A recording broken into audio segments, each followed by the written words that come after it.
Hi friends, मेरा नाम देशदीपक गंगवार है। Currently I am working in MPPGCL। मैंने बहुत सारे PSU के इंटरव्यू फेस कर रखे हैं, ऑलमोस्ट ऑल PSU, इसरो, वार्क, NPCIL, ONGC, IOCL, ECIL, SAIL. और मैं अपने MTech के लिए IIT दिल्ली ज्वाइन किया था। तो आज मैं ये वीडियो इसलिए बना रहा हूँ, कई सारे लोग बहुत सालों से तैयारी कर रहे हैं, बहुत सालों से मतलब 1 साल से, कोई 2 साल से, कोई 3 साल से, कोई 4 साल से, तो अभी भी उनका गेट में अच्छा स्कोर नहीं आ रहा है या उन्हें कोई PSU नहीं मिला है। तो उन लोगों को कन्फ्यूजन रहता है कि अब मैं आगे क्या करूं, कि मुझे तैयारी करनी चाहिए, MTech करना चाहिए, या फिर मुझे किसी दूसरे एग्ज़ाम की प्रिपरेशन करनी चाहिए। तो इस विषय में मैं कुछ अपना सजेशंस देना चाहूँगा।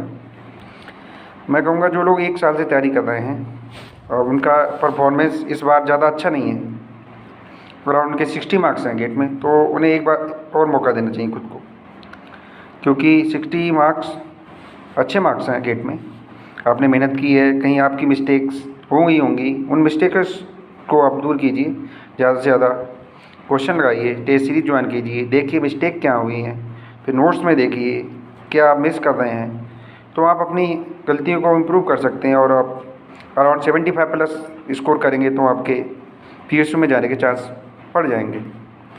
कुछ लोग जो 2 साल से तैयारी कर रहे हैं उनके भी 60 के अराउंड मार्क्स आ रहे हैं, तो उन्हें मैं सजेशन करूंगा कि अगर आप MTech ज्वाइन कर लें तो ठीक रहेगा, क्योंकि आपके ऊपर एक प्रेशर नहीं रहेगा। आपका MTech तो चल ही रहा, साथ साथ आप प्रिपरेशन भी कर सकते हैं।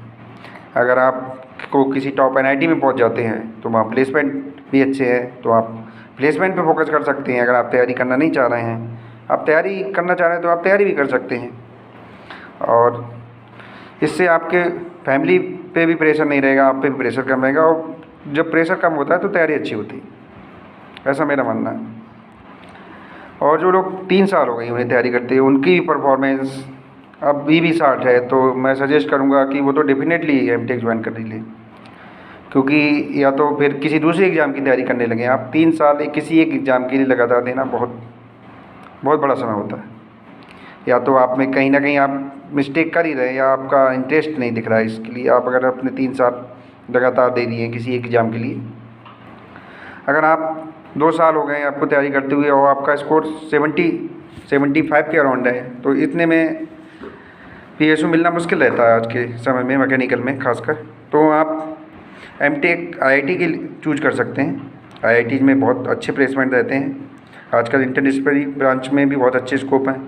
IIT दिल्ली में एनर्जी साइंस का प्लेसमेंट अराउंड 10 लाख का है, और जो कोर ब्रांच है उनका प्लेसमेंट भी ऑन एवरेज 10 लाख है। अच्छे सारी ब्रांचों का placement IIT Delhi, top IIT जितनी है उनमें सब में ही प्लेसमेंट अच्छा है, और इससे आपके ऊपर एक प्रेशर कम हो जाएगा, और साथ साथ आप तैयारी भी गेट, अगर आपका 70 से 75 मतलब आपका ऑलमोस्ट कुछ मिस्टेक्स हैं, आपका तैयारी फुल है, तो आप अगली बार इम्प्रूव कर सकते हैं। आप 80 के अब भी स्कोर कर सकते हैं। तो एक MTech का ज्वाइन करने से एक सबसे बड़ा फ़ायदा ये है कि आपके ऊपर प्रेशर ख़त्म हो जाता है।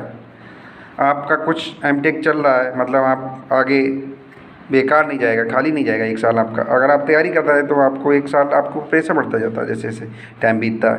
फिर परफॉर्मेंस प्रेशर में उतनी अच्छी कुछ लोग नहीं कर पाते हैं, कुछ लोग अंडर प्रेशर परफॉर्मेंस अच्छा दे देते हैं, लेकिन वो रेयर केस होता है। और जो लोग 3 साल हो गई अभी भी परफॉर्मेंस नहीं कर पा रहे हैं, तो मेरा सजेशन है वो तो या तो फिर MTech ही करें या फिर किसी दूसरे एग्ज़ाम की प्रिपरेशन करें, क्योंकि एक एग्ज़ाम के लिए 3 साल बहुत ज़्यादा हो जाता है।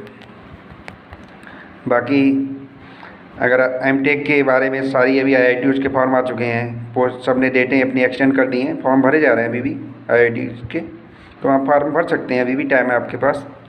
और इंटरडिसिप्लिनरी ब्रांच को भी भर दें, जैसे IIT बॉम्बे में इंडस्ट्रियल इंजीनियरिंग है, ऑपरेशन रिसर्च, इसका ऑलमोस्ट पैकेज NIT मुंबई के इक्वल है। तो आप ऐसी ब्रांचों को चूज करें, उसके बारे में इंफॉर्मेशन निकालें कि कौन सी ब्रांच का प्लेसमेंट इंटरडिसिप्लिनरी है, उनका कट ऑफ भी कम जाता है, तो आप ऐसी ब्रांचों को भी ले सकते हैं। और एक NIT मुंबई के बारे में बताना चाहूँगा कि अगर आपका गेट स्कोर कम है, 750, 700, 650, इस इतने स्कोर पे भी कॉल आती है NIT मुंबई से। नीटी मुंबई आप चले जाइए। Neat Mumbai is best. अगर आप वहाँ पहुँच गए एक बार तो आपका ऑन एवरेज 10-12 लाख का प्लेसमेंट कंफर्म है। और उसके लिए आपको जीडी वगैरह और कुछ इंडस्ट्रियल इंजीनियरिंग से रिलेटेड इंटरव्यू की तैयारी करनी रहेगी, क्योंकि मेनली इंटरव्यू वेटेज उसका काफ़ी होता है नीटी मुंबई में। और अगर कोई आपको कोई और कन्फ्यूजन हो तो आप मुझसे पूछ सकते हैं डायरेक्टली। अभी मैं इतना ही इसमें बता रहा हूँ, बाकी अगर आपको और कुछ पूछना हो तो आप मैसेज करके मुझे बोल सकते हैं। उसके बारे में मैं आपको नई एक वीडियो के द्वारा बता दूँ। धन्यवाद।